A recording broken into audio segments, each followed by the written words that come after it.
ये मेरे जिंदगी से जुड़ा हुआ टॉपिक है, बात है जो मैं आप लोगों के साथ थोड़ी देर में शेयर करूंगा और आप लोगों की राय उसके ऊपर जानूंगा। क्योंकि क्या होता है कि बहुत सारे ऐसे वाकयात होता है हम नहीं कह पाते। आज उन्हीं वाकयात को हम खुलकर बताएंगे और कोशिश करेंगे कि जितना हो सकता है आप लोगों के सामने उसे रखे। क्योंकि क्या होता है, एक एक्स मुस्लिम बनने के लिए क्या क्या चीजें हमें छोड़ना पड़ता है, क्या क्या चीजें हमें करना पड़ता है, और ये सब चीजें इतनी आसान नहीं होता है जितना दिखता है। तो इसी बारे में हम आज अ, आके बात करेंगे थोड़ा सा। और ये शॉर्ट स्ट्रीम रहेगा, उतना लंबा नहीं जाएगा, क्योंकि मेरे ख्याल से जो इसका ये स्ट्रीम यार्ड का जो पैकेज होता है महीने के एंड में मेरे ख्याल से खत्म होने वाला है, और ये टाइमिंग भी उतना ज्यादा नहीं है। नमस्ते नमस्ते, आदाब। आप लोगों के मोहब्बत से ही हम आगे बढ़ सकते हैं, और ये आप लोगों की मोहब्बत है कि आज हम इस टॉपिक को फिर से छेड़ रहे हैं कि एक मुस्लिम बनने के लिए क्या क्या चीजें हमें झेलना होता है। ये बड़ी दिक्कत की बात है कि लोगों को बड़ी आसान लगता है मगर नहीं है। मैं अपना छोटा सा एक जर्नी होगा, मगर इतना बात कहूंगा कि जब मैं 10-11 साल का बच्चा हुआ करता था तो उस टाइम में मैं सवाल ज्यादा करता था, सवाल करता था, और सवाल के जवाबे बहुत कम मिलते थे। ऐसे नहीं है कि नहीं मिलते थे, बहुत ही कम मिलते थे। जैसे अगर पूछते थे कि हम नमाज कैसे पढ़े, तो हमें कहता था कि बेटा जाओ मौलाना से पूछ लो या मुल्ला से पूछ लो। या अगर वो सब नहीं मिलते थे तो एक तो छोटा सा बुकलेट मिलता था, और उस बुकलेट में सारे तरीके होते थे कि पहले ऐसे खड़े हो जाओ, उसके बाद झुको, और ऐसे करते जाओ। तो पहले तो उसका जो प्रैक्टिस है उसका तरीका सीखना पड़ता है। उसके बाद तुम जब बड़ा हो जाते हो तो शब्द पढ़ने के लायक होते हो, तब जाके आपको वहां पे उसकी आयतें जो भी एक नमाज में होता है उसे अदा करना पड़ता है। तो ये सब चीजें होता है, और हमने भी ये सब चीजें एक टाइम में करे हैं। और मेरा तो सवाल हमेशा होता था कि इस्लाम के अंदर भी बहुत सारे ऐसे फिरके हैं, बहुत सारे ऐसे क्या बोलूं, आप लोगों को फिरके को क्या कहते हो। तो ये सब होते रहते थे, और है इसलिए इस फिरकों में ये खाली 72 जो आप कहते हो फिरके नहीं है, उससे भी ज्यादा है, आज के टाइम में बहुत ज्यादा है। तो इन चीजों को हम जब देखते थे हम बोलते थे कि यार मोहम्मद साहब तो कह रहा है कि या 72 फिरके से एक फिरका आगे जाएगा, और वो एक फिरका एक ऐसा फिरका होगा कि सच होगा, सच्चाई के और होगा, और वो जन्नत में दाखिल होगा। तो हम बोलते थे वाह, जन्नत तो बहुत ऐसे ऐसे हमें ये बताया था हमेशा कि वहां पे जंगल होंगे, बाग होंगे, फूल होंगे, और वहां पे कई तरह का मेवे होंगे, फ्रूट्स होंगे। आप उसको खाकर उधर ही रहोगे। तो मेरे सबसे पहले सवाल जब आता था कि चलो इस दुनिया में जब हम किसी चीज को खाते हैं उसे वापस निकालना भी पड़ता है। तो मेरा सवाल डायरेक्टली उसी मुल्ला या मौलाना से होता था कि आप ये बताइए कि अगर वहां पे भी हम खाते हैं इस चीजों को, फल सेब जो भी हो, तो उसको कहाँ हम निकालते हैं, कैसे निकालते हैं। अगर हम निकाल सकते हैं, अपने बॉडी से उसे दूर कर सकते हैं, तो वहां रूह का भी कोई बॉडी होता है, कोई फिजिकल फॉर्म होता है। तो ये सारे चीजें हम वहां पे उनसे पूछते थे, हमें जवाब नहीं मिलता था। اور یہ باتیں ہمیشہ ہوتے رہتا تھا. کیوں ہوتا تھا؟ اب میں آپ کو یہ بتاتا ہوں کہ سوال اسی جگہ سے سٹارٹ ہوا میرے اندر، اور میں بہت سارے ایسے سوال لے کرتا تھا، اور بیچ بیچ میں ایسے ہمیں سیرت النبی پر آتا تھا، ہمیں ان کے بارے میں، حدیثوں کے بارے میں بتاتا تھا. ہمیں بتاتا تھا کہ براق بھی ہے، براق ایک ایسا گھوڑا ہے کہ وہ نبی کو یعنی محمد صاحب کو لے کر ساتویں آسمان میں لے کے گیا. تو میرا سوال بھی یہی ہوتا تھا کہ بھائی صاحب، اگر آپ کو ساتویں آسمان پہ لے کر گیا ہے تو کچھ نہ کچھ تو ہوگا. اگر اس کو لے کے گیا ہے تو اس کا اثر تو ملنا چاہیے. آج کے زمانے میں براق کدھر ہے؟ تو یہی سوال میں کرتے آتا تھا کہ براق اگر ہے تو کہاں ہے اور کیسے مل سکتا ہے، کہ میں بھی ایک بار سواری کروں. اتنا تو ہم اپنا اوقات نہیں سمجھتے تھے، ہم لمٹ میں رہتے تھے، بولتے تھے کہ ہاں محمد صاحب تو پیغمبر ہے، محمد صاحب پروفٹ ہے، وہ تو ساتویں آسمان تک گیا. کم سے کم ہمیں ایک براق دلا دو، ہم کیا کریں گے؟ بس یہاں سے وہاں تک جائیں گے، یا ایک علاقے سے دوسرے علاقے، ایک شہر سے دوسرے شہر تک تو جا سکتے ہیں نا اس کے اوپر. تو یہ مانگ کرتا تھا میں اپنے ساتھ. اور جب میں بھی پوچھتا تھا یہ سوال ہے تو پھر مولانا پھر خراب ہو جاتا تھا اس کا حالت، اور بولتا تھا کہ نکلو یہاں سے، تم یہ ہو، تم مرتد ہو، تم ایسے شرک کرتے ہو، ایسے نہیں کرنا چاہیے. جب جواب نہیں ملتا تھا تو آنسر یہی ہوتا، اور مجھے وہاں سے ڈانٹ پڑ جاتا.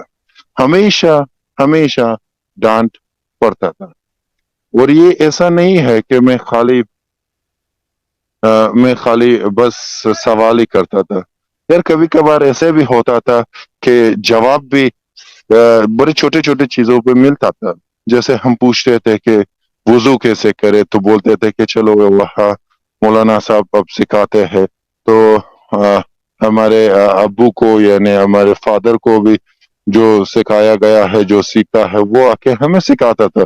وہ چیزیں ہم سیکھ جاتے تھے ایسے ہی، وہ بتاتے تھے، ہم کرتے آ جاتے تھے. مگر ہمیں یہ نہیں پتا تھا کہ یہ کیوں کرتے ہیں یہ سب. جب کیوں کا جواب ملا تب ہم آہستہ آہستہ وہاں سے دور ہو گئے. اور کیوں ایک بڑی اہم اور امپورٹنٹ سوال ہے. میں ہمیشہ یہی کہتے آتا ہوں کہ بھائی لوگ، آپ ہمیشہ سوال کرتے جائیے. جب آپ سوال نہیں کرتے ہو، آپ کو صحیح راستہ نہیں ملتا ہے. اگر ملتا بھی ہے، وہ پتہ نہیں کہ وہ صحیح دشا میں جا رہا ہے یا نہیں جا رہا ہے. تو میں ہمیشہ ان سے پوچھتا تھا. تو یہ ہوا 2 واقعہ میرے ساتھ. جب ایسے بڑے ہوتے گئے ہم، جوانی کے عرصے میں جب آئے ہم، تو اس میں کیا ہوا کہ ایکس مسلم بننے کے لیے، آج تو ایک ٹائٹل دیا ہے ایکس مسلم، تو ہمیں مرتد کہتا تھا اس ٹائم میں. تو مرتد بننے کے لیے یہ تھا کہ اگر آپ کسی چیز کو نہیں مانتے ہو، اس کی امین اللہ کو نہیں مانتے ہو، کتاب اللہ کو نہیں مانتے ہو، محمد صاحب کو نہیں مانتے ہو، اور اس کے بعد جو خلیفے آئے تھے اس کو نہیں مانتے ہو، تو یہ کیا ہے؟ سب کے سب آپ ان چیزوں کو نہیں مانتے ہو تو آپ اسلام سے باہر ہو چکے ہو. تو سوال ہمیشہ یہی آتا تھا کہ اگر میں اگر اسلام کے اندر ہوں تو مجھے یہ بتائیے کہ 72 فرقے کس نے بنایا؟ اگر بنایا بھی، اس کے بعد ایک فرقہ کیوں جاتا ہے؟ مومن پورے کیوں نہیں جاتا ہے؟ جنت کے سیر مومن سب مومن ایک ساتھ کیوں نہیں کرتا؟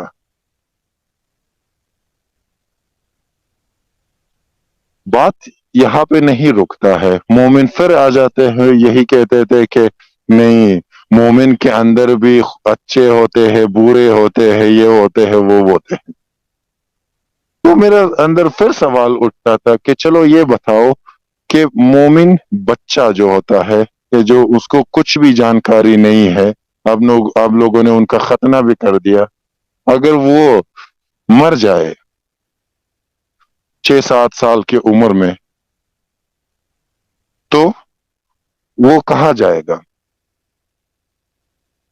तो बोलते थे कि नहीं, उसका रूह अभी तक दुनिया का सैर नहीं करा है, सही शब्द नहीं सीखा है, तो वो जन्नत जाएंगे। और कभी कभार कहते थे कि हमें पता ही नहीं है। जैसे कुरान में तो सरियन यही कहा है कि जब मोहम्मद साहब का खुद का पता नहीं है, हमारा क्या पता है? तो ये लोग क्यों गुलाटियां मारते हैं? ये तब जाके हमें पता चल जाता है। तो ये सारे चीजें हैं, सारे जब जब सवालों के जवाब नहीं मिलता है, एक एक्स मुस्लिम जन्म लेता है। जन्म लेने के लिए वो सबसे पहले सवाल करता है, और सवाल इतना इम्पोर्टेंट है, और उसका जवाब देने वाला भी सही होना चाहिए कि उसको जवाब दे सके। मगर इस्लाम के अंदर जवाब देने वाले के पास ही जवाब नहीं है। जवाब लेने वाला जो होता है वो तो ऐसे ही सवाल करते जाएगा और कभी भी उसको जवाब नहीं मिलेगा। तो बात यहां पे नहीं रुकता है। तो मेरे किस्से में, मेरे कहानी में, मेरे जिंदगी में जो चीजें हुआ, ये 2 वाकये मैंने आपको बताया। ये हुआ मेरा स्टार्टिंग ट्रिगर पॉइंट हुआ इस्लाम को जानने के लिए। उस उम्र में तो हम उतना नहीं कहते थे, क्योंकि अगर हम कहते थे तो हमें कहते थे कि बेटा, इससे ज्यादा अगर आप पूछोगे तो जहन्नुम के आग में तुम्हें ढकेल देता देगा, और वहां पे आपको इस तरह की menu card, Jahl I mean hello का मेनू कार्ड पड़ता था, और हमें डराता था। तो हम बच्चे थे, हम डर जाते थे। हम भूत को भी अगर देखते भी नहीं थे और दिखाई भी नहीं देता था, मगर अब कोई कहता था कि वहां से भूत गुजरा है, तो हम जल्दी से छुप जाते थे, बोलते थे कि हमें ना खाए। तो इस तरह का एक एक माहौल में जब एक बंदा और एक शख्स, एक आई मीन पर्सन जब जन्म लेता है और उसके इर्द गिर्द सब चीजें बंद होता है, तो वो क्या देखना चाहे, कुछ भी देखने की कोशिश करे भी वो देख नहीं पाएगा। समझ लो कि आप एक ऐसे अंधेरे गली में हो, और बस एक ही रास्ता है आपके सामने, और वो पता नहीं कहाँ जाता है, बहुत अंधेरा है। आप ऐसे ही चले जाते हो, ना आए देखते हो, ना इस साइड देखते हो, ना ऊपर देखते हो, ना नीचे, कुछ भी नहीं दिखाई दे रहा। तो आप कहाँ जाओगे? उसी रास्ते को एंड करोगे ना, एंड करते जाओगे, एंड में आपको मिले कुछ ना मिले, है कुछ ना, ये पता नहीं है। अगर खाई मिला तो सीधा वहीं पे डुबकी मार के मर जाओगे। मगर होशियार इंसान क्या करता है, वहां पे रुक जाता है, कोशिश करता है कि अपने आंखों को उस अंधेरे के साथ थोड़ा मिलाए, थोड़ा दिखाई दे, थोड़ा सा भी दिखाई दे, तब जाके वो एनालिसिस करता है उसी जगह में खड़े होकर। जब एनालिसिस वो अपना करता, तो ये एनालिसिस करना जरूरी है। जब आप एनालिसिस नहीं करते हो, ऐसे ही आंख बंद करके चलते हो, तो तुम्हारा गिरना पक्का है। तो थोड़ा 2 मिनट के लिए रुक जाइए कि आपके आंखों के सामने और उस अंधेरे की जो भी जो भी आई मीन फ्रीक्वेंसी है, एक बार फिट हो जाए। उसके बाद देख लो एक बार चारों तरफ कि क्या हो रहा है। फिर आगे बढ़ने की कोशिश करिए, या पीछे जाइए, या या राइट हैंड में जाइए, या लेफ्ट हैंड में जाइए, तो आप ये काम कर सकते हो।